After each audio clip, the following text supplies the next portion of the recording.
Eddie the magic monk. Eddie the magic monk. Eddie the magic monk. Eddie the magic monk.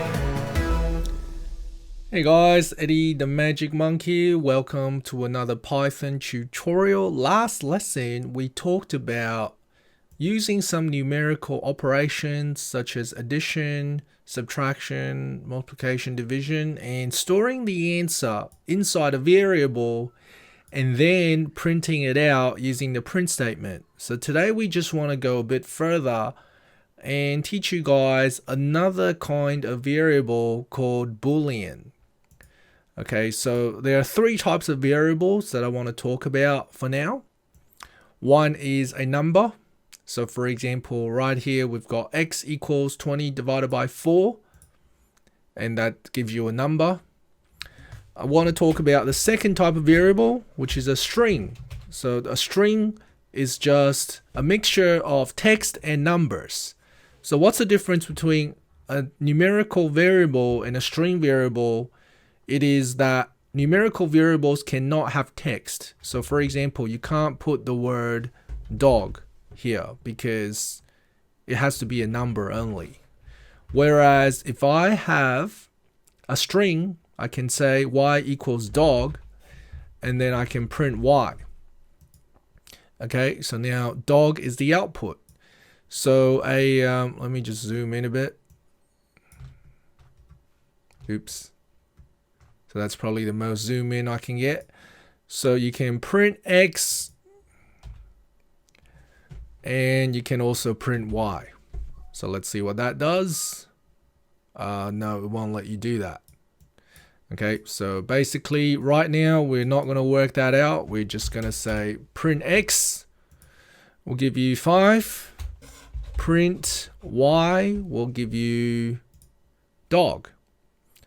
Okay, so those are the two variables. Let's try a third variable called Z, and Z is either true or false. Okay, and that's what a Boolean variable means. A Boolean variable, so Boolean, this variable, this type of variable can either be true or false. So you can say true, and then you can print Z, and it'll say, oops, true. Oh, does true have to be capital T? Yes, capital T, or you can say false. All right, so true or false is the third type of variable. So I'm just printing out the three variables. And later on, we're going to talk about how to combine using them together, but right now they're just printed separately. So let's talk about how to use this Boolean variable a little bit better. Okay, so for example, let's say you have two calculations. So let's get rid of all this. So let's say I have another variable called y, and I'm going to store in there another calculation. So I'm going to go 3 plus 2. Okay, so let's print x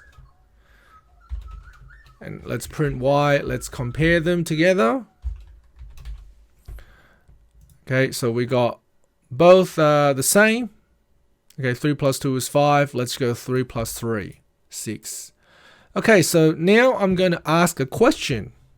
I'm going to say, is x, the question I'm going to ask is x bigger than y? I'm going to ask that question. So I'm not actually going to ask by typing out that sentence, but I'm going to say, is x bigger than y?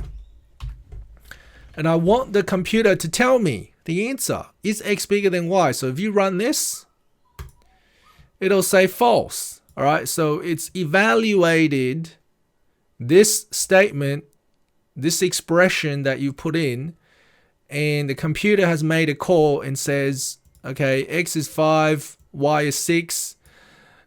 Is x bigger than y? No. All right, so it tells you the answer.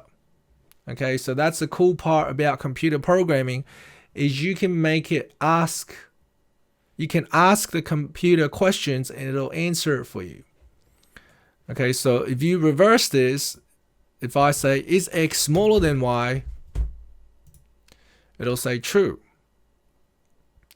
Alright, so I'm just going to type a bit of a comment so you can see here. Comment is denoted by 2 slashes. X is 5. Oops, sorry, it's not 2 slashes. Just let me check that. Okay, so sorry, this is not JavaScript. X is 5. And here y is 6. Alright, so these are comments, which means they're not part of the code. Okay, so x is 5, y is 6. Is 5 smaller than 6? Yes. 5 is smaller than 6. So the answer is true. Alright, so that is the thing that I want to teach you guys today, is the 3 types of variables. Number, text, and Boolean. Alright, number, string, and Boolean. Alright, thanks for watching, guys. See you next time.